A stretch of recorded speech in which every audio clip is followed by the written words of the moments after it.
Hello students. Now I'll be starting with Engineering Mathematics 1, Unit number 4, Application of Partial Differentiation.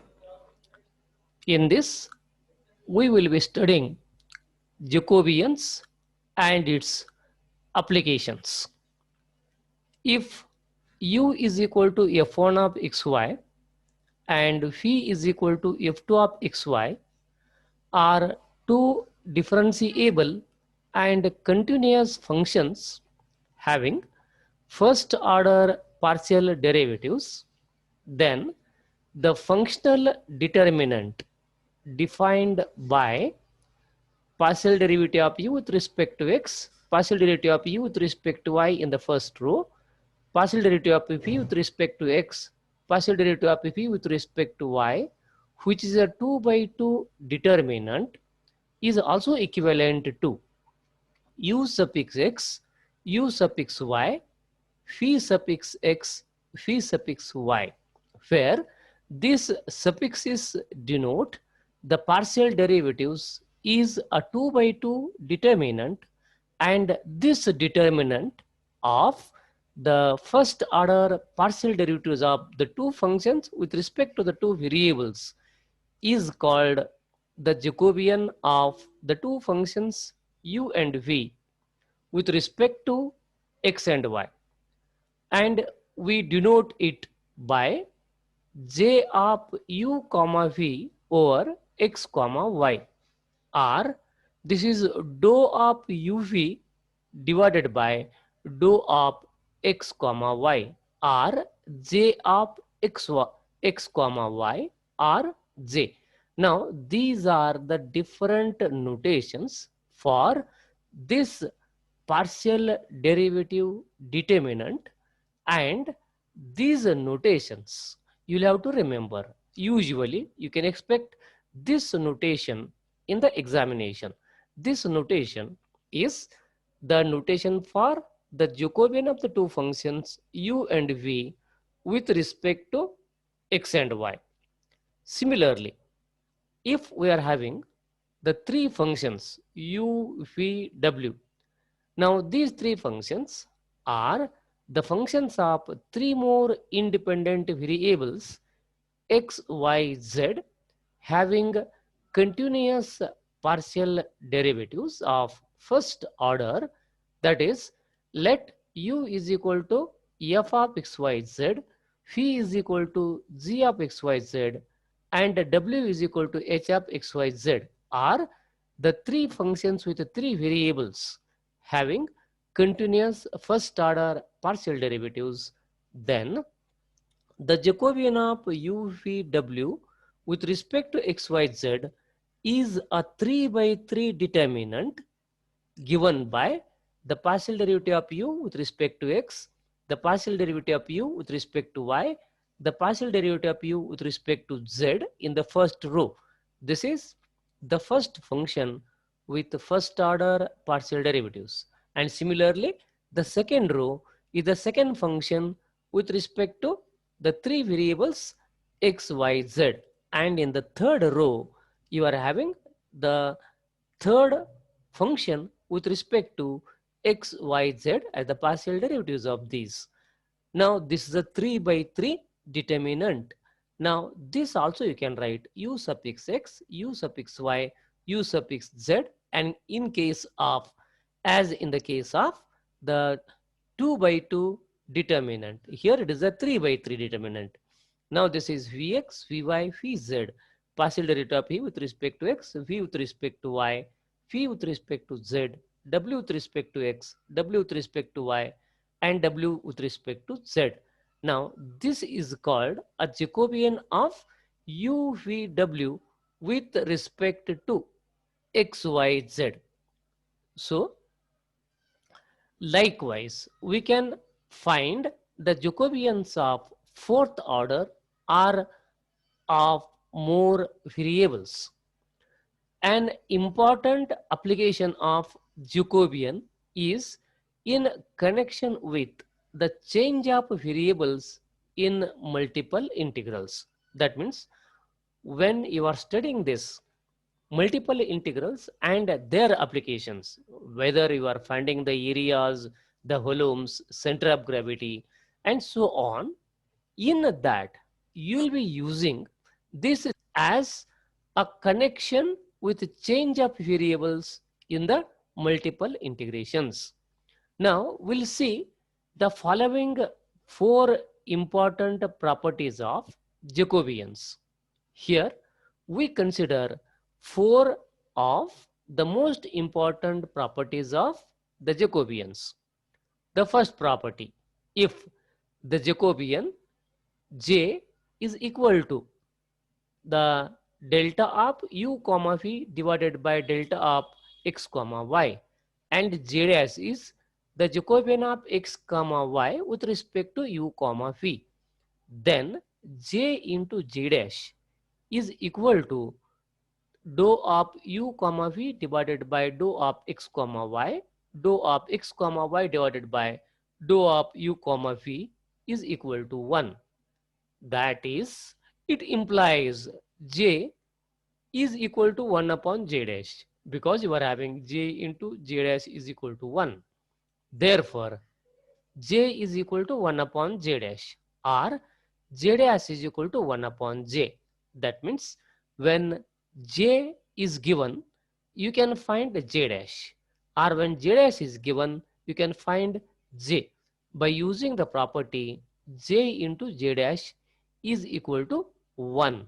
So this is the first property of the Jacobians. Then the second property is what we call the chain rule of the Jacobians.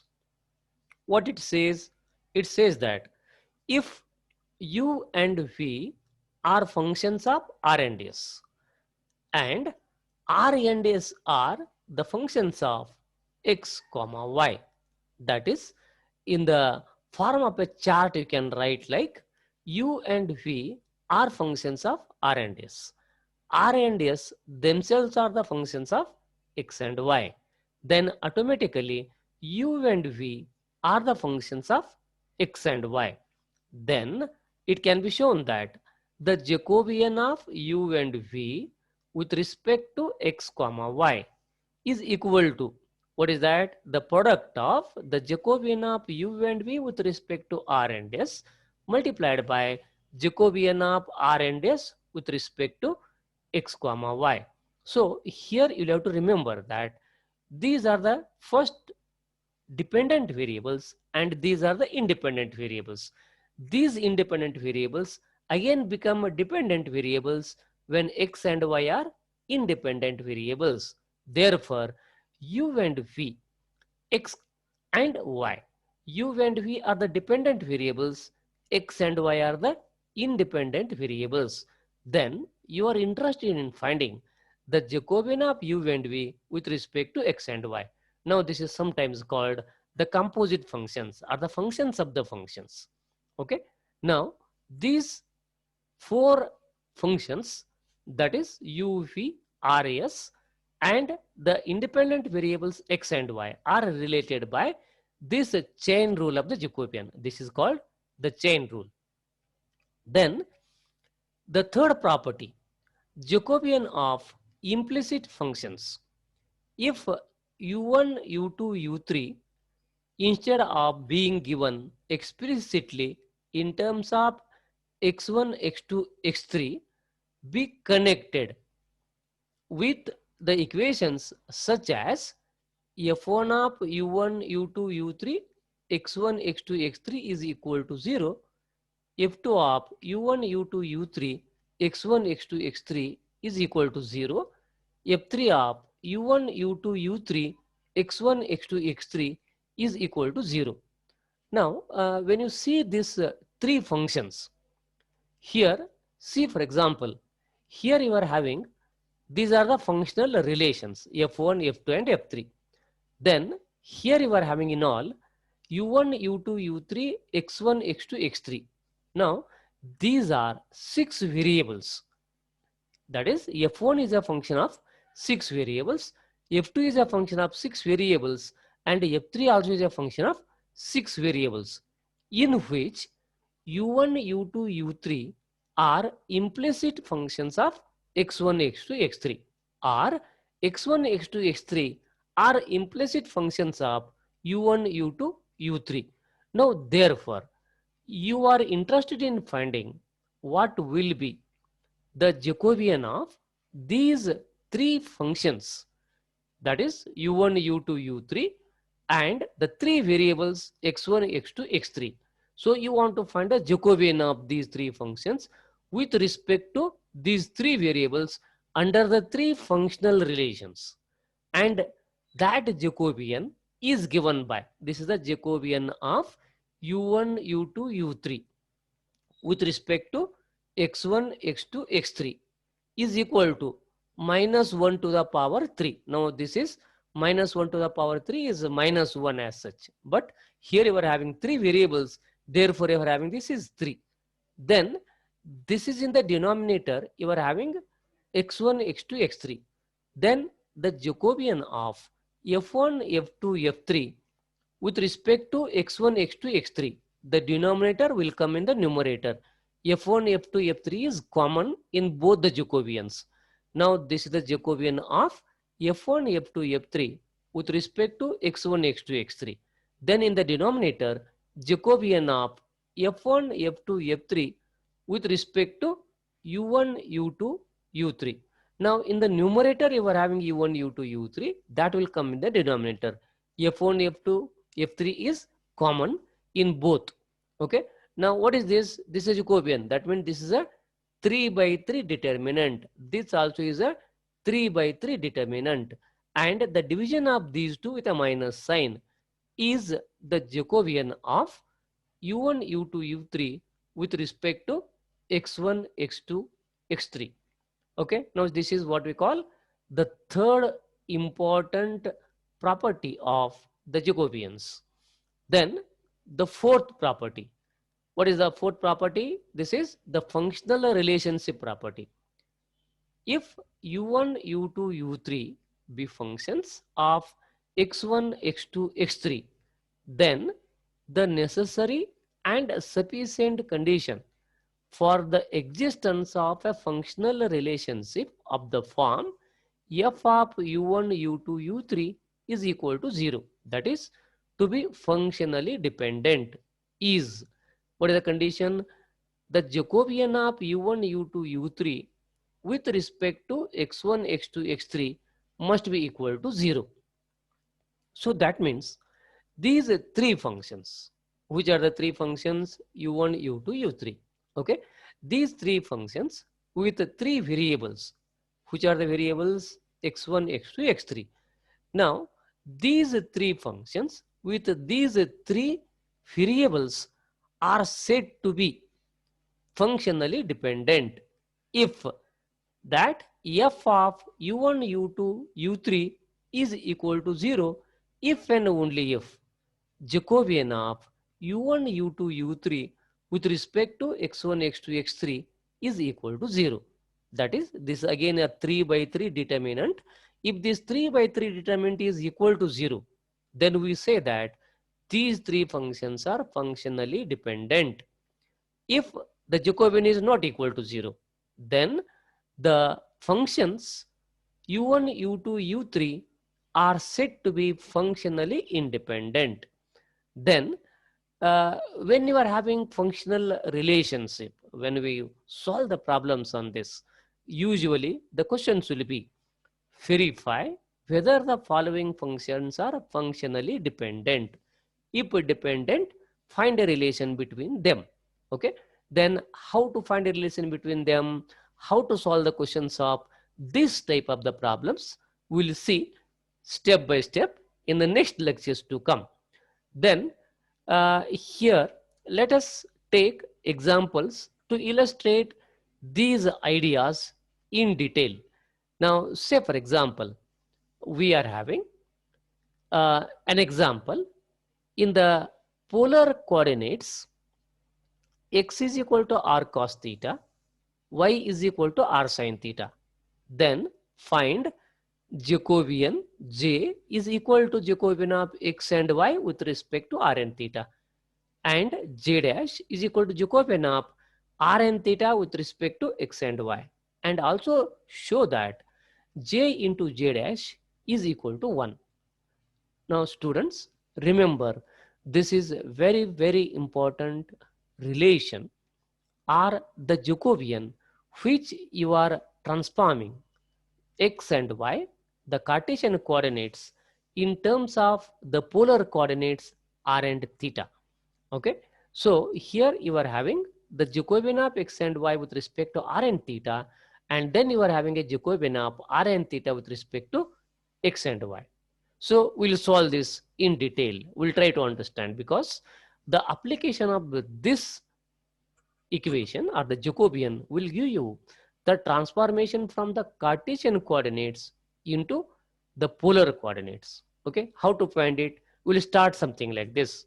That is, let x is equal to r cos theta. Now this is equation number 1. This is given equation.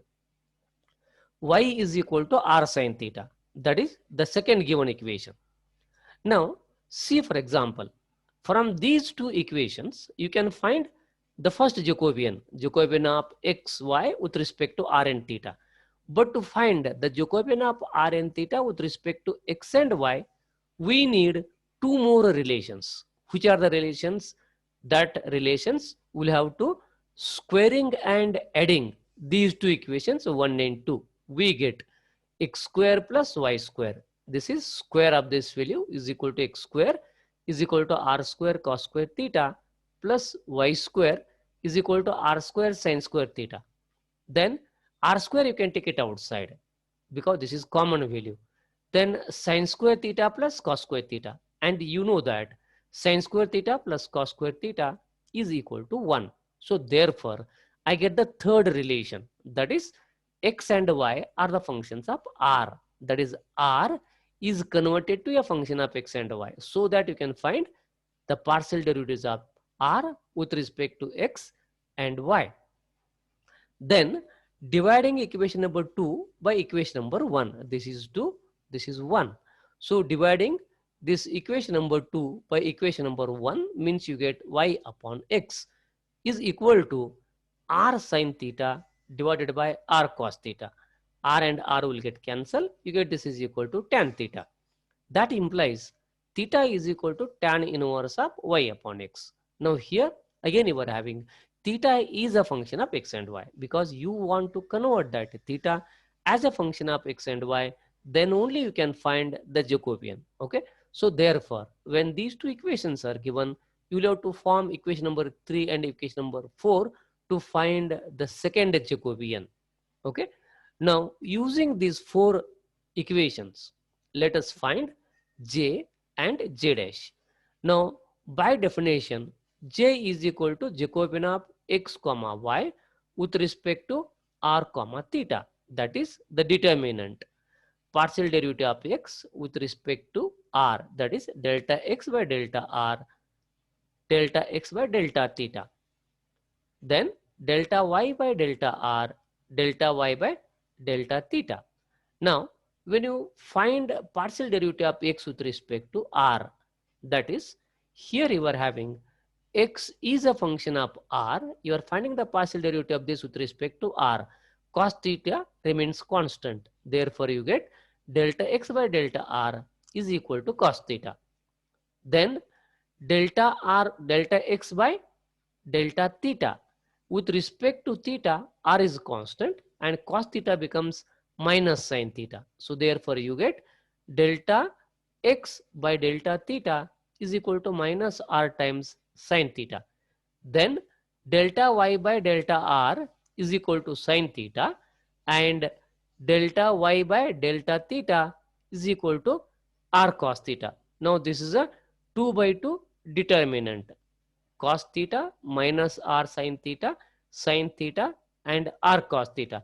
Now when you expand this a 2 by 2 determinant, you get r into cos square theta plus r into sin square theta. R you can take it common, becomes equal to cos square theta plus sin square theta is equal to 1, becomes r into 1 is equal to r. Therefore Jacobian of x and y with respect to r and theta is equal to r. Now we'll find z dash, the Jacobian of r and theta with respect to x and y is equal to, again go back to the definition. Now using the definition, this becomes delta r by delta x, delta r by delta y, delta theta by delta x, delta theta by delta y. Now using this equation number 3 and 4, we'll have to get this. Okay, here you are given x square plus y square is equal to r square. So when you are having x square plus y square is equal to r square, what we do? We differentiate this with respect to x, keeping the other variable y constant. Okay, then x is a function of r and theta, that you'll have to remember. So therefore derivative of x square is 2x, derivative of y square with respect to x is 0, then derivative of r square is 2r, and r is a function of x, therefore delta r by delta x. So this 2 and 2 will get cancelled, then you'll be having delta r by delta x is equal to x upon r. So you get x upon r for delta r by delta x. Similarly, delta r by delta y, that is differentiating this with respect to y. This is 0, this is a 2y, this is equal to 2r delta r by delta y. Again, that 2 and 2 you can cancel and you get y upon r. So this becomes y upon r. Okay. Then you want to find delta theta by delta x and delta theta by delta y. Now how to find this? This you'll have to find from equation number 4. So from equation number 4, you are having theta is equal to tan inverse of y by x. Okay. So you want to find delta theta by delta x is equal to what? So tan inverse derivative is 1 upon 1 plus x square type, becomes 1 upon 1 plus y square upon x square. Then the derivative of y upon x with respect to x, keeping y constant. So this is y is constant. Derivative of 1 upon x is minus 1 upon x square. So when you go on simplifying, you get this becomes x square plus y square. X square will go in the numerator, becomes x square upon x square plus y square multiplied by minus y upon x square. This x square and x square you can cancel. Then you get minus y upon x square plus y square. Now this value, when you find the value of this, you are having that minus y upon x square plus y square, and x square plus y square is r square. Okay. So therefore when you are finding this, delta theta by delta x is equal to, that is minus y upon r square. Then delta theta by delta y, again you will have to go back to that equation number y upon x, and when you find the partial derivative of theta with respect to y, again tan inverse formula, 1 upon 1 plus y square upon x square. Derivative of y upon x is 1 upon x. Then again simplify, x square will go in the numerator, 1 of the x will get cancelled, becomes x upon x square plus y square, and x square plus y square is r square, becomes delta theta by delta y is equal to x upon r square. So therefore Jacobian of x comma y with respect to r and theta is r. This is equation number 5 for example, and then z dash is equal to Jacobian of r and theta with respect to x and y is equal to 1 upon r. Now when I multiply these two equations, j into j dash is equal to r into 1 upon r. This r and r will get cancelled, then that becomes is equal to j is equal to 1 upon j dash, or j dash is equal to 1 upon j. So you wanted to find these two Jacobians, and then you wanted to find the product of this is equal to 1. Okay. So this you'll have to remember. And then now as far as this multiplication of x upon r and y upon r minus y upon r squared and x upon r square is concerned, okay, this becomes the Jacobian, and you are expanding this value. Now this becomes x square upon r cube plus y square upon r cube. Okay, so x square upon r cube we can take it outside, x square plus y square is r square, then becomes r square upon r square is equal to 1 upon r. That's called equation number 6. That is equal to j dash. J dash is equal to this value.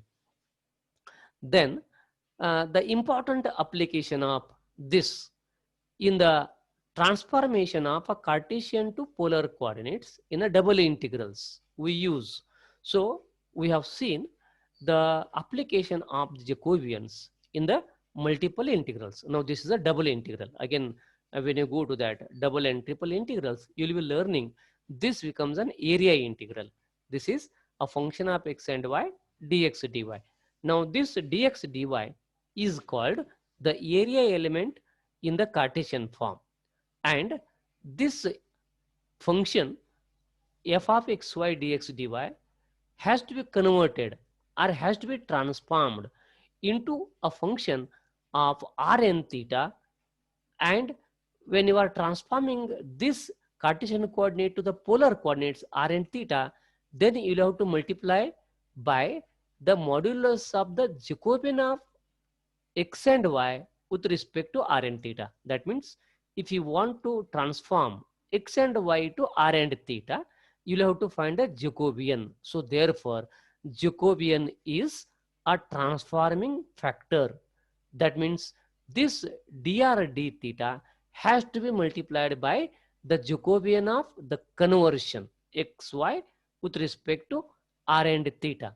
Therefore, the area element in the Cartesian coordinates dx dy is equivalent to modulus of the Jacobian dr d theta in the polar coordinates. That is, dx dy is equal to r dr d theta. Now again, just try to understand that area element dx dy in the Cartesian coordinate is directly not equal to dr d theta. Okay, but it is the Jacobian times dr d theta. So therefore, Jacobians are the transforming factors either in the two integrals or in the triple integral and so on. So in the next lecture, we will see application of Cartesian to spherical polar coordinates in 3 dimensions. That is, this becomes a volume element dx dy dz. This becomes r square sine theta. This becomes the Jacobian of xyz with respect to r theta and pi. So we will see what are this r theta and pi, how they are related, and how the application of the Jacobian is made use in transforming Cartesian coordinates to the polar or the spherical polar coordinates. Until then, thank you all. See you in the next lecture.